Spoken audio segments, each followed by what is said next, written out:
बरसात की वह रात किसी साधारण रात जैसी नहीं थी। आसमान जैसे अपने भीतर सदियों का दर्द समेटे हुए था। काले बादल इतनी तेज गरज रहे थे कि लगता था जैसे धरती का दिल कांप रहा हो। बिजली बार बार आसमान को चीरती और फिर चारों तरफ गहरा अंधेरा फैल जाता।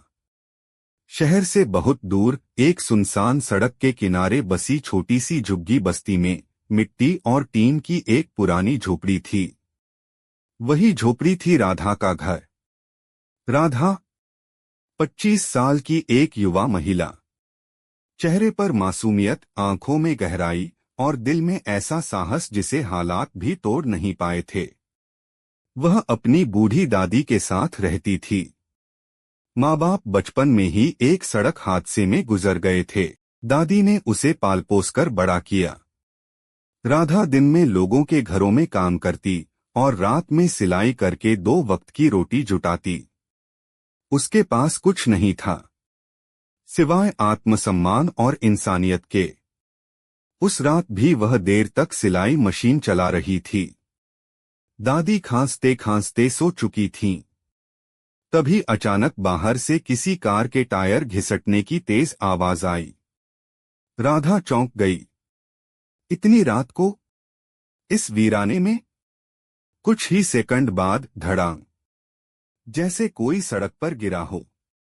राधा का दिल तेजी से धड़कने लगा। वह दरवाजे तक गई, धीरे से बाहर झांका। बारिश की धारों के बीच सड़क किनारे एक काली चमचमाती कार खड़ी थी। उसका दरवाजा खुला था और थोड़ी दूरी पर एक युवक घायल हालत में गिरा पड़ा था। उसके कपड़े महंगे थे लेकिन शरीर लहूलुहान। राधा एक पल को ठिठकी, लेकिन अगले ही पल दौड़ पड़ी। सुनिए, आंखें खोलिए। युवक ने मुश्किल से आंखें खोलीं। उसकी आवाज टूटी हुई थी, मदद प्लीज। राधा ने बिना देर किए उसका हाथ अपने कंधे पर रखा।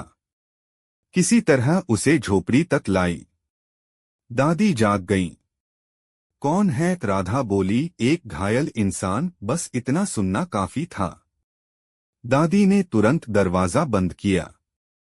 राधा ने चूल्हे पर पानी गर्म किया। पुराने साफ कपड़े निकाले। उसके जख्म साफ किए। हल्दी और तेल से पट्टी बांधी। युवक दर्द से कराह उठा। कुछ देर बाद उसे होश आया। उसने चारों तरफ देखा, मिट्टी की दीवारें, टपकती छत, जलता हुआ छोटा सा दिया। वह समझ गया, यह दुनिया उसकी दुनिया से बिल्कुल अलग थी।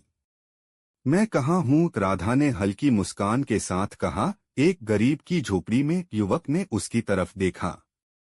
तुमने मेरी जान बचाई।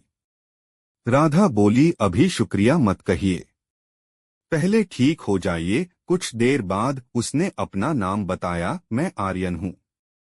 मैं राधा। रात गहराती गई। राधा ने उसे गरम दाल और सूखी रोटी दी। आर्यन ने शायद पहली बार इतना साधारण खाना खाया था, लेकिन उसमें अपनापन था। उसने धीरे से पूछा, तुमने मुझे बिना जाने क्यों बचाया? राधा ने कहा, दर्द की कोई हैसियत नहीं होती। आर्यन चुप हो गया। उसने पहली बार महसूस किया कि इंसानियत पैसे से बड़ी होती है। सुबह हुई। बारिश थम चुकी थी। आर्यन जाने लगा। उसने जेब से एक महंगी घड़ी निकालकर राधा को देना चाहा। राधा पीछे हट गई। हमने मदद की है, सौदा नहीं। आर्यन उसकी आंखों में देर तक देखता रहा। फिर बोला, मैं लौटकर जरूर आऊंगा। राधा मुस्कुराई, रास्ते बदल जाते हैं साहब। आर्यन ने जवाब दिया, कुछ लोग याद बन जाते हैं, और चला गया। उधर शहर में हड़कंप मचा हुआ था, क्योंकि आर्यन कोई आम युवक नहीं था। वह मशहूर उद्योगपति राघव सिंह का इकलौता बेटा था। उसका अपहरण करने की कोशिश हुई थी, लेकिन वह किसी तरह बच निकला। पूरा शहर उसे ढूंढ रहा था। जब वह घर लौटा, सबकी जान में जान आई। राघव सिंह ने पूछा, तुम कैसे बचे? आर्यन ने कहा, एक गरीब लड़की ने मुझे पनाह दी, उसकी आंखों में सम्मान था। दिन बीतते गए, लेकिन आर्यन का मन उसी झोपड़ी में अटका रहा। उसे राधा की बातें याद आतीं, उसकी सादगी, उसका साहस। एक दिन उसने पिता से कहा, मैं उसे ढूंढना चाहता हूं। राघव सिंह ने हामी भर दी। कुछ दिनों बाद महंगी गाड़ियों का काफिला बस्ती में पहुंचा। पूरा इलाका इकट्ठा हो गया। राधा हैरान रह गई। आर्यन उतरा, साथ में उसके पिता। राघव सिंह ने राधा के सामने हाथ जोड़ दिए। बेटी, तुमने मेरे बेटे की जान बचाई। हम तुम्हारे एहसानमंद हैं। उन्होंने मदद की पेशकश की। राधा ने कहा, मदद चाहिए, लेकिन सम्मान के साथ। राघव मुस्कुराए। यही तुम्हारी सबसे बड़ी दौलत है। उन्होंने दादी के इलाज का इंतजाम किया। राधा के लिए सिलाई प्रशिक्षण केंद्र खुलवाया, लेकिन राधा ने मेहनत से उसे आगे बढ़ाया। कुछ महीनों में वह केंद्र शहर में मशहूर हो गया। वह गरीब लड़कियों को मुफ्त सिखाने लगी। इस दौरान आर्यन अक्सर उससे मिलने आता। दोनों की दोस्ती गहरी होती गई। धीरे धीरे वह रिश्ता प्यार में बदल गया। एक शाम, बारिश के बाद की ठंडी हवा चल रही थी। आर्यन ने राधा से कहा, राधा, मैं तुमसे प्यार करता हूं। राधा की आंखें भर आईं। हमारे बीच बहुत फर्क है। आर्यन मुस्कुराया, दिल फर्क नहीं देखता, लेकिन समाज ने देखा। राघव के रिश्तेदारों ने विरोध किया। एक गरीब लड़की बहू, हमारी इज्जत मिट्टी में मिल जाएगी। राधा ने सब सुना। उस रात वह बहुत रोई। फिर एक चिट्ठी लिखी, आपकी दुनिया में मेरी जगह नहीं। आप खुश रहिए, यही मेरी दुआ है। और बिना किसी को बताए शहर छोड़कर चली गई। सुबह जब आर्यन को चिट्ठी मिली, उसकी दुनिया बिखर गई। उसने चिट्ठी सीने से लगाई और कसम खाई, मैं तुम्हें ढूंढूंगा राधा, चाहे पूरी दुनिया क्यों न छाननी पड़े। लेकिन उसे पता नहीं था, यह जुदाई उनकी कहानी का अंत नहीं, सबसे बड़े मोड़ की शुरुआत थी। राधा के जाने के बाद आर्यन की दुनिया जैसे रुक सी गई थी। उसके हाथ में अब भी वही चिट्ठी थी, जिसके हर शब्द ने उसके दिल को तोड़ दिया था। उसने उस चिट्ठी को जाने कितनी बार पढ़ा। हर बार वही दर्द, वही खालीपन। वह अपने कमरे की खिड़की के पास खड़ा था। बाहर बारिश हो रही थी, उसी रात जैसी बारिश जिस रात उसने पहली बार राधा को देखा था। लेकिन आज बारिश में सुकून नहीं था, आज उसमें सिर्फ जुदाई थी। आर्यन ने धीरे से कहा, तुम क्यों चली गई राधा? उसके पिता राघव सिंह कमरे में आए। उन्होंने पहली बार अपने बेटे को इतना टूटा हुआ देखा। बेटा, आर्यन ने पलटकर कहा, पापा, अगर प्यार सच्चा हो तो क्या समाज उससे बड़ा हो सकता है? राघव कुछ पल चुप रहे, फिर बोले, समाज अक्सर दिल से बड़ा बनने की कोशिश करता है, लेकिन आखिर जीत दिल की ही होती है। आर्यन की आंखें भर आईं। तो मैं उसे ढूंढूंगा। राघव ने उसके कंधे पर हाथ रखा।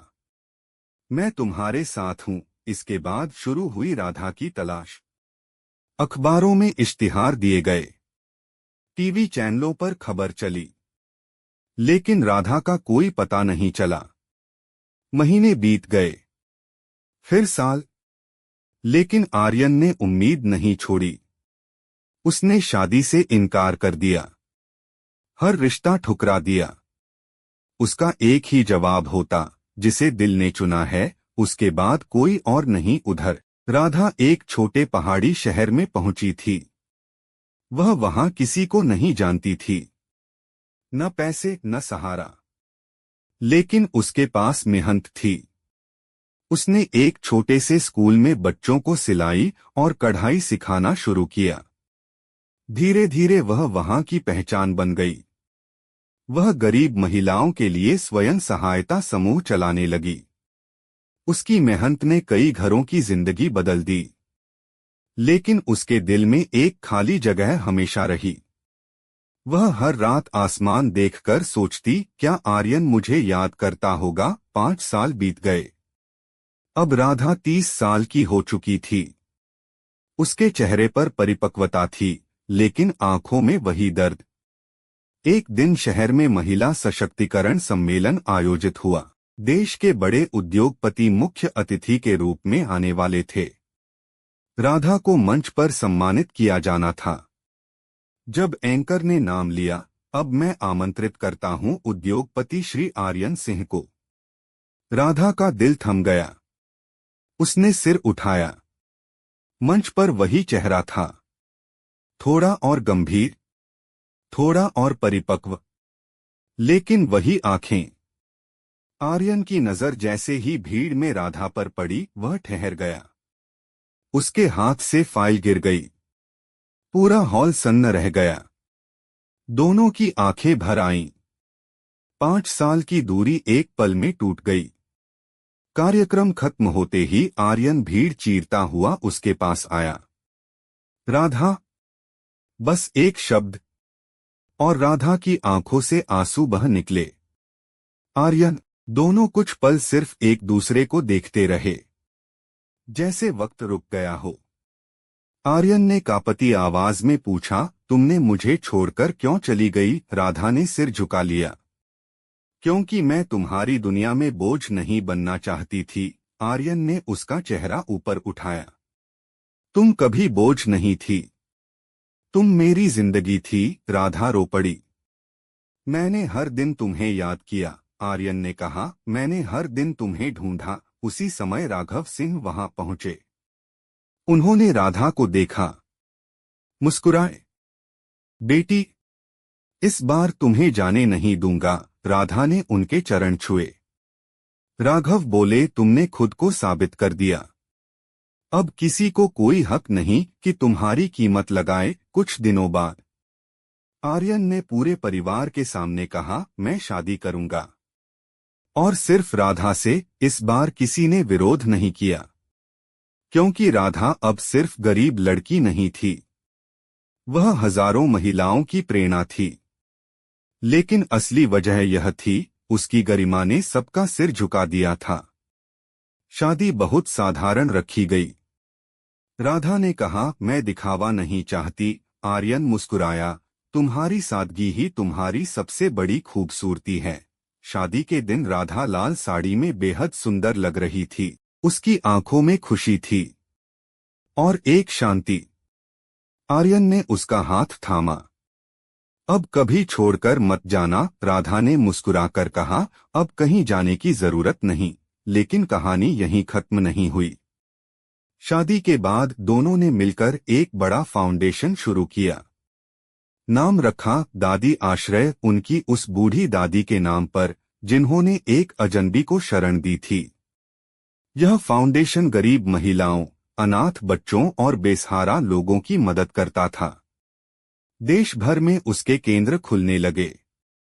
एक दिन मीडिया ने पूछा, आपकी सफलता का राज क्या है। आर्यन ने राधा की तरफ देखा, फिर कहा, एक बरसाती रात और एक गरीब लड़की की इंसानियत। राधा मुस्कुरा दी। सालों बाद जब दोनों अपने फाउंडेशन के नए केंद्र का उद्घाटन कर रहे थे, एक छोटी बच्ची उनके पास आई। उसने पूछा, क्या सच में प्यार सब बदल सकता है।